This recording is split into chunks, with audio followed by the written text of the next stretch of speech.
Dit is Dinsdagmiddag die 5de Maart en ek het gister vergeet om dit ook te vertel dat toe Wynand die tikmasjien gekry het toe hy in die gevangenis was.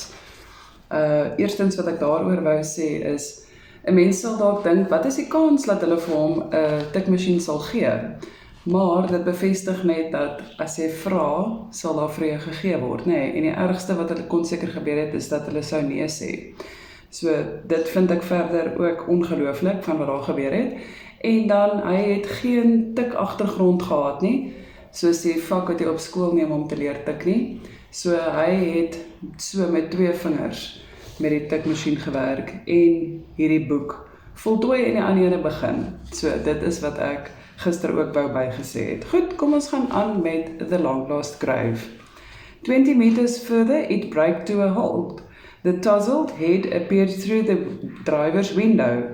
"Where are you going?" she called. "Anywhere along the main road," he answered as he came up to the vehicle. She eyed him skeptically. "Want a lift?" she then asked, "or do you prefer walking?" "Where are you going?" "Paul-Sauer Bridge. It's about 5 clicks from here." His eyes registered surprise. He had no idea that he was this far to the east. "That will be great," he smiled. "I'll be much obliged." "Hop on," she said curtly. Rob lifted his pack onto the open back and unbuckled his machete. Dropping it next to the pack, he wondered for a moment whether he too should get onto the back or drive up front. He could guess what she wanted. To hell with her, and he made his way to the passenger door. Objection flared over her face, her mouth half open to speak, but he was already sitting. She angrily shut her mouth.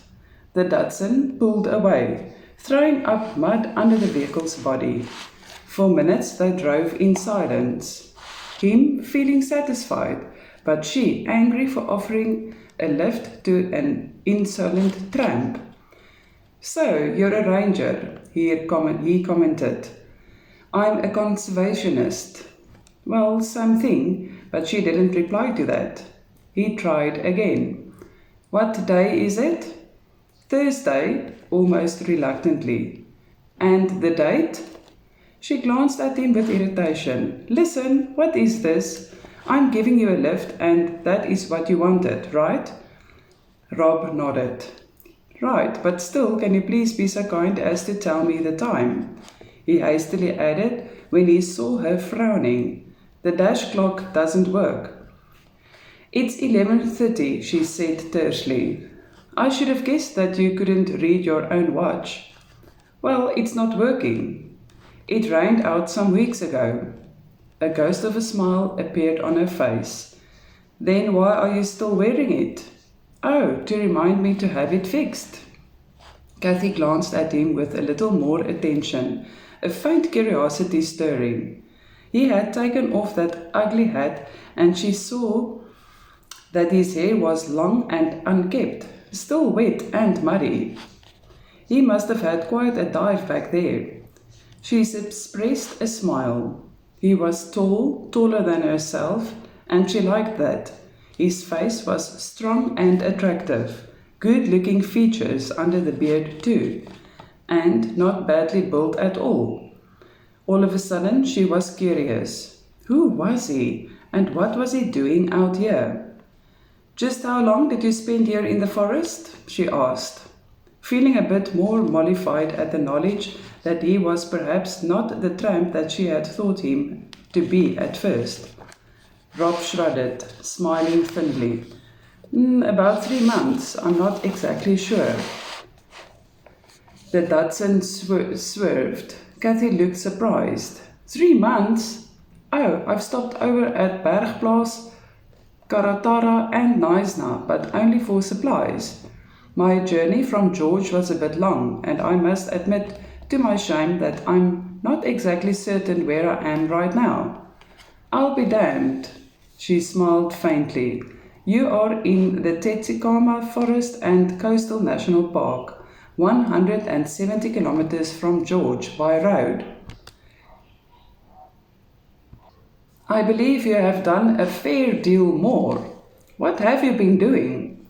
Walking and looking, taking pictures, and nearly got run over by a mad ranger. It was the wrong thing to say. He saw her face tightening again. The rest of the distance was covered in silence. Fortunately, it was shortly over as they stopped with skidding wheels in front of a small restaurant and curio shop at the Paul Sauer Bridge. As she got out, Kathy said curtly, "You can wait around here for a lift to wherever you want or try the bus." But Rob could see that she couldn't care less whether or not that happened. He sighed and lifted his heavy rucksack and machete off. Leaning it beside the door, he wiped the worst mud from his boots before entering.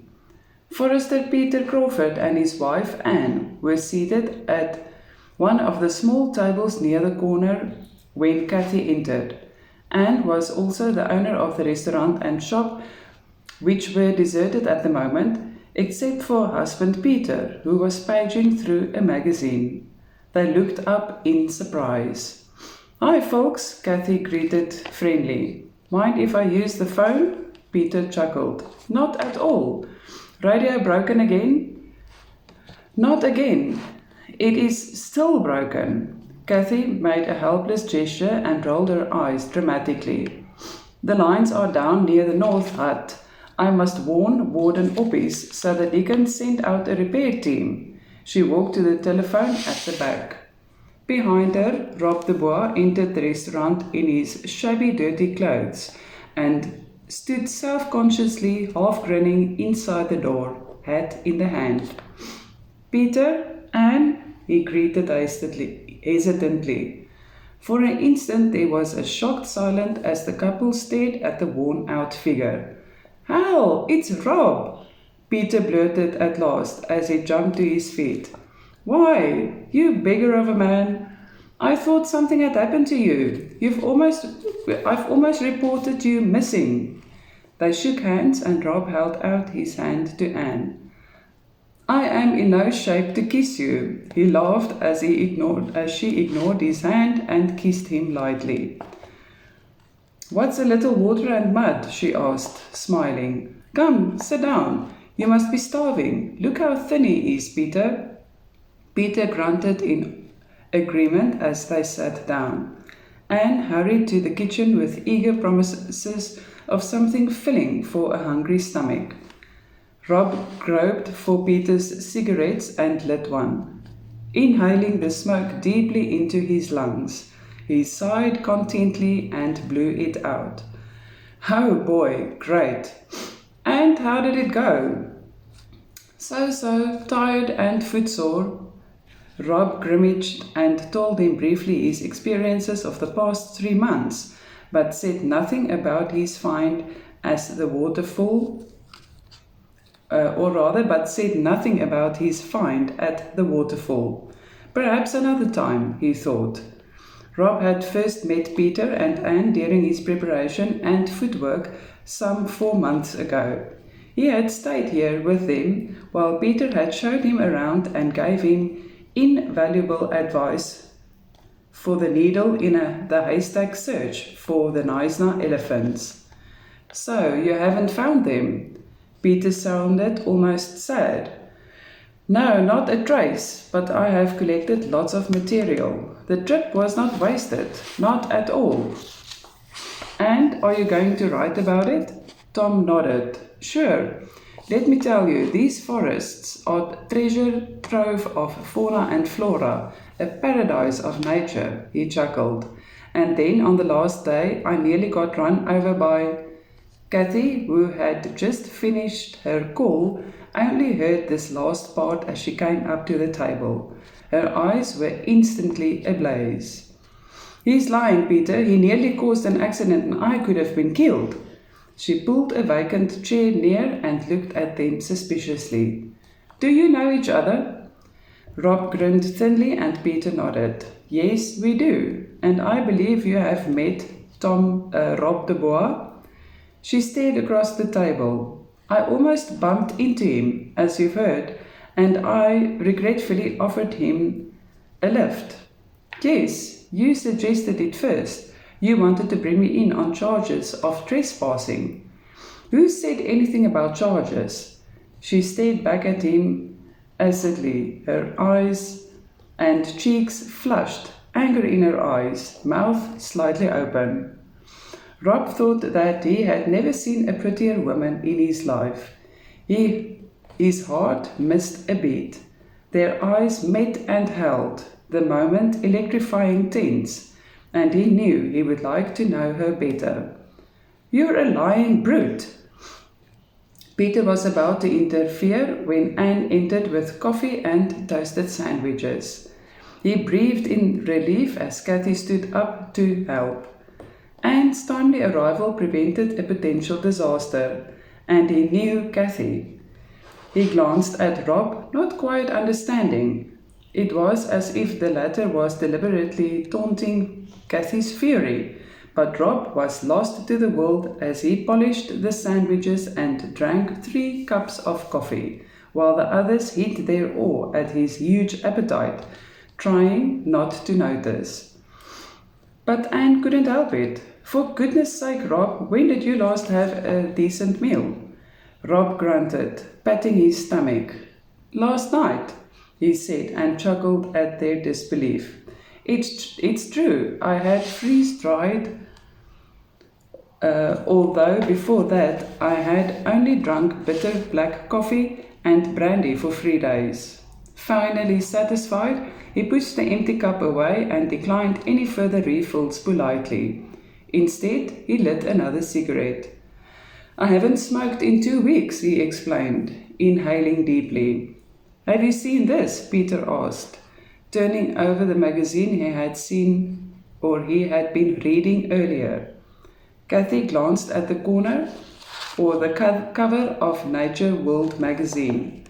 Why, I haven't seen this edition yet. When did it come out? Last night. Peter flipped through the pages until he found the required article. Rob, looking through the smoke, noticed the title, Protea Wonderland. Really well done, Peter said to him appraisingly. Cathy took the magazine from his hands. That guy again. He writes real potent stuff. Who? Rob grinned. Robert Dubois, Cathy answered. I always read his articles. And do you like it? Sure, I think he researches well and writes accordingly. I like his style. Peter and Anne looked from one to the other in amusement. Anne made wide eyes at Rob, trying to warn him that Cathy would be furious with embarrassment if she learned the truth now. But Rob seemed undisturbed, rather enjoying the situation. Well, Cathy stood to leave. It's time for me to go. Warden Oppies will wonder what happened to me, and I still have to go to the 3rd stop of the Otter Trail. They all stood up. Anne looked relieved. Cathy picked up the magazine. Mind if I take it? I will return it as soon as my copy arrives. Peter shook his head. No, not at all. Thanks, Cathy shrugged, looking at Rob. I hope you get a lift soon, Mr. Anne's eyes grew wary. Peter fidgeted with his watch, and Rob grinned. My name is Rob, he said. Robert Dubois. Cathy stared dumbfounded at him, her eyes growing wide. You mean? She pointed to the magazine, turning red, and Rob smiled. The one and same. By now she was blushing, staring at him with a trace of confusion, and her notorious anger flared up, the grey-blue eyes flashing.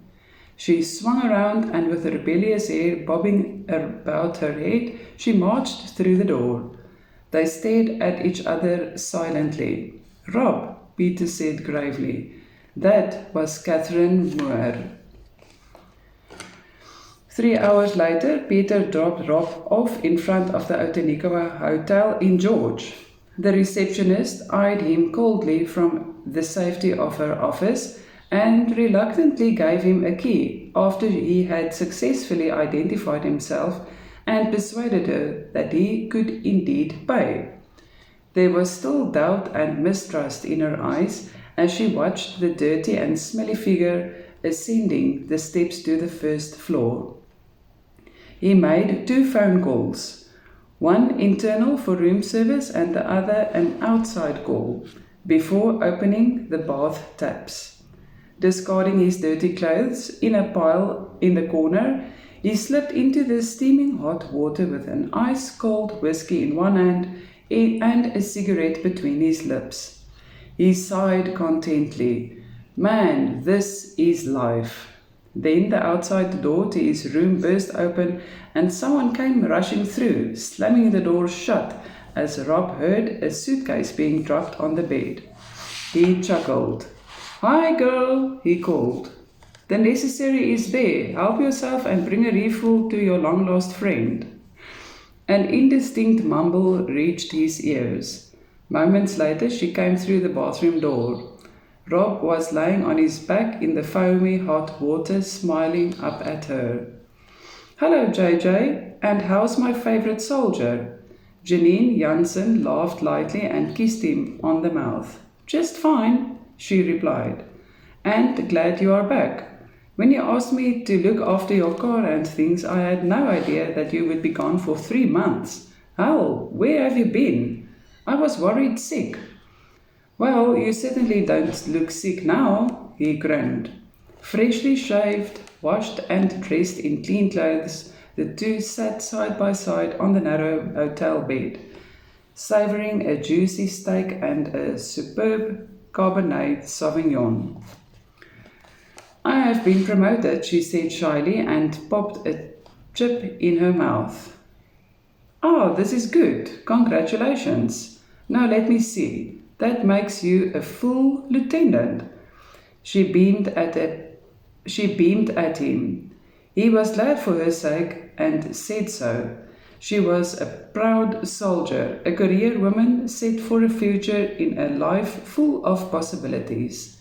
And in his own way, he was proud of her because it was he who had encouraged her to join the permanent force in the first place. "If you had stayed, you would have been a major by now," she said it almost scornfully. Rob shrugged. What she said was true. He couldn't have gone far if he'd stayed, but he had resigned 2 years ago and had never regretted his decision. He had done the right thing at the time. "Why, Rob?" He sipped the wine, reluctant to elaborate. "I didn't like to talk about it." "Some other time, girl, and to chance the subject, he winked an eye at her. "Tell me instead, why are you not married yet?" "Marry? Me? Oh no, Rob, you know me better than that. I don't want to get married, not yet. Besides, there is no one that special. You're my best friend, and if something like that pitch up, you'll be the first to know." She looked at him. "What about you?" Rob laughed and shook his head sadly. "I think you will marry me. You don't want to?" "So?" He was mocking her, and she knew it. "You don't love me," she replied solemnly. "True, but I like you," he chuckled. "Do you love me?" Janine smiled. "Sure I love you, although not with that kind of love, not to marry. So we both agree about this marriage thing. Let's not talk about such a depressing subject at this stage." "Agreed. Tell me instead about your hike. Did you find anything in that darn bush?"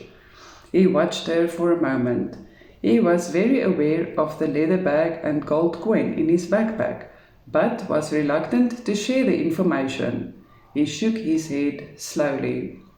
"No elephants, but I gathered some material." She watched him strangely. "Nothing else?" He shrugged and then smiled. "There was a woman who nearly killed me with her truck," and in a few brief words he told her of the near disastrous meeting with Kathy Moore. A woman he would certainly like to know better, but he didn't say it. Chapter 2. Rob was undecided. On the one hand, he was anxious to get back to his luxury flat in Cape Town to work on the article for Nature World and to tie up the loose ends of 4 months' absence. On the other hand, he experienced a growing anxiety to get into the secrets of the leather-bound ship's logbook, to learn the fate of His Majesty's ship, Liberty, and the lonely grave of Captain Martin's. Looking down through the open window, he could see his BMW parked in the street below. Still early morning, with a few people and cars on the street. He stood smoking with that feeling of restlessness that seemed to haunt him sometimes. He knew he had to go home. He had been away too long without any contact with his editor. Seeing his car down there, he knew he could be gone in 10 minutes if he should decide so. He tossed the butt through the window. Would another day make such a difference? He guessed not. After all, what happened to the crew of the Liberty? Why did Captain Martins die all alone in that cave? And how did he get there? Were gold coins the normal currency of the time? Rob sighed and turned back into a half light of the early dawn, staring at his still unopened rucksack. Thinking about that gold coin made him uneasy. He was perhaps onto something bigger than it appears. A possibility of more gold coins. But what? Hell, he thought. Nature's World and its article can wait another day or two. I owe myself a few days' rest. He wanted to reason, but it sounded weak in his own ears. He looked at his rucksack again, and he knew what he had to do. He wanted to know what was in that book, so mysteriously preserved for 190 years. And there was always the possibility of a good story behind this, a change from his normal script. He remembered what a friend had once told him. A freelance journalist should be able to write about anything. And that's your biggest problem, Rob. You only write about nature. He had argued that he only specialized in nature-orientated articles, but if he really wanted to, he could write about anything else. His friend had answered. Then prove it one day by writing about something else. Well, perhaps this was the right opportunity. And there might even be more. That piece of gold. On the bed, JJ stirred sleepily and then sat up, alarmed. Seeing him at the window, he smiled and stretched. "Aye," he muttered a content good morning.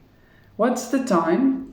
He glanced at his watch. "Oh, damn, it's not working."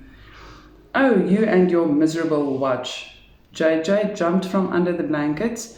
With one quick movement, she grabbed his watch and threw it unceremoniously through the window. "Hey, that's my watch." "Was, go and buy yourself a new one today," while glancing at him with sudden concern as another thought occurred to her. "You're certainly not going home today, are you?" I'm not certain yet. What about you?" "Well, I guess it's time for me to go to work. But if you decide to stay longer, I'll be back at 6 tonight and we can go to the pub. What do you say?" "That's decided then." JJ's promise for the evening ahead was more than adequate persuasion. "I'll go home tomorrow." "No, now I will have to leave for work," she said, and disappeared into the bathroom, giving him a last glimpse of the rounded white buttock. And suddenly he couldn't care whether he stayed another day or another week. With such an incentive, he could or wanted to resist. An hour later, with his sleeping bag rolled up again, the room tidied, and a filling breakfast, Rob locked his door and opened the bulging rucksack. He took out the Tupperware plastic container and carefully placed it in front of him on the table. He stared at the container, a nagging feeling of doubt in him. Was it good or bad? And where would the secrets of these contents lead him? But his curiosity won, and with a vigorous shrug to dispel the unease from his mind, he ripped off the airtight cover. With care, he lifted the leather bag out and emptied the contents on the table. The seaman's knife told him nothing. He weighed the coin in his palm, heavy, fairly thick and large, a full 4 centimeters in diameter. He surely needed more information on the currency of the time. Or was this perhaps from another source? The figures and writings on the side told him nothing. He couldn't even read it. Rob blinked. Hell, this wasn't even English. This was no English coin. Rob felt his pulse rate increasing. More mysteries, he thought, and pushed the coin to one side. It was definitely not a form of payment from some other source, surely. Where and what? And how did it come to be in Captain Martin's possession? There are so many questions. The logbook, it would certainly provide some answers. Rob pulled the thick book closer. The cover and pages were unbelievably frail. He turned the cover, staring at the yellow pages with the dull letters, some almost invisible as he turned to the first words. He began to read. And this was roughly the story that came to Rob de Boer via the pen and logbook of Captain J.S. Martins. The Royal Navy frigate Liberty left Portsmouth harbour in a convoy with another frigate, 2 sail off the line and 5 transporters for India around the Cape of Good Hope. We cleared harbour just past noon on a hot sunshine day of October 1796 and set sail for the long journey southwards. Britain being at war with Spain, France and Holland at the time, the convoy steered wide of the European mainland to avoid all possible contact with the enemy man-of-wars. The southbound journey, with fair winds and calm seas, went extremely well, and we were soon clear of the worst enemy threat, although the possibility of a chance meeting with an enemy fleet or ship was always there. The spirit amongst the sailors and soldiers was high. The weather was fine and continuously favourable, and we were making good time. The prospect of spending Christmas ashore in the Cape of Good Hope, which had only recently in 1795 become under British rule as a direct result of the war between Britain and Holland, would be a welcome stop midway between England and India. On 17 December 1796, the convoy of transporters and escorts dropped anchor in Table Bay. A longish break of 2 weeks lay ahead. Rob pushed the logbook aside and poured himself a whisky. Sipping the strong liquor slowly, he wondered about what he had learned. So far, nothing at all had been mentioned about any unusual cargo, and nothing which could cast light on the origins of the coin. He was slightly disappointed, but then he still had to read a long way. One never knew what would pop up. January 3rd, 1797. Fresh water and supplies taken in. All repairs done. All sailors and soldiers aboard after spending Christmas and New Year's Day ashore. Final preparations and loading to be completed by 4 o'clock in the afternoon. A further entry read, January 4th, 1797. Hoist sails at 8 o'clock in the morning sharp. Set course for India around Cape Point. Weather still fine and mild. although a strong southerly wind began to blow by late afternoon. Fortunately, we have turned the point many hours ago. Rob made short notes as he continued reading. Mostly, he concentrated on the remarks written down at the end of each day, which was as good as the captain's diary.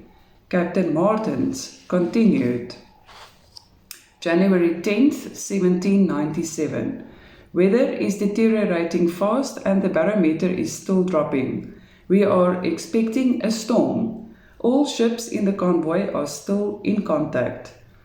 The Commodore is doing his best to keep the ships together, but if the wind increases during the night, I have my doubts.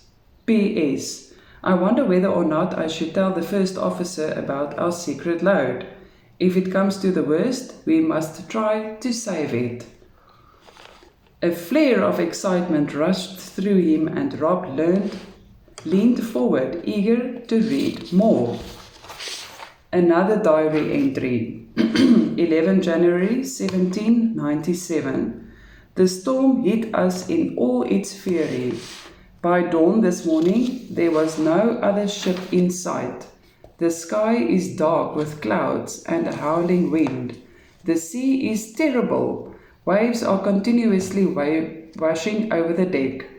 With 2 sea anchors astern and no sails, we rushed ahead of the gigantic seas with its monstrous waves. I began to understand why it's called the Cape of Storms. January 12, 1797. Our situation is critical. We have no way of knowing our exact position and the storm is still increasing in force. The ship is relentlessly being driven by the heavy seas and wind. Water is everywhere, leaking through the seams and tied down doors. The pumps are manned at all times. The crew is discouraged, afraid and upset. To worsen their superstitious fear, the middle watch reported to have been the Flying Dutchman. By noon, I'd ordered the heavier equipment to be thrown overboard. I hope to reach Algoa Bay. P.S. I have informed the first officer about the gold and warned him of its great importance. That was one of the reasons why it was carried, with my knowledge, on the frigate only. My orders were explicit. Directly from the Admiralty, the gold must not be lost. He was right, there was more to it after all. The HMS Liberty had a secret cargo of gold on board, and that meant Rob was breathless with excitement. That meant that out there somewhere was an unrecovered treasure trove, a treasure trove of gold. Goed, dit is dan dit vir vanaand. Ons sal môre aand aangaan met The Long Lost Grave.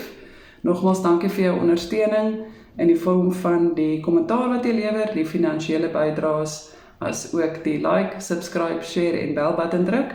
Jy is welkom om by my boeke te bestel by my e-mailadres onderaan hierdie video. mrsfdt@gmail.com. Tot môre aand.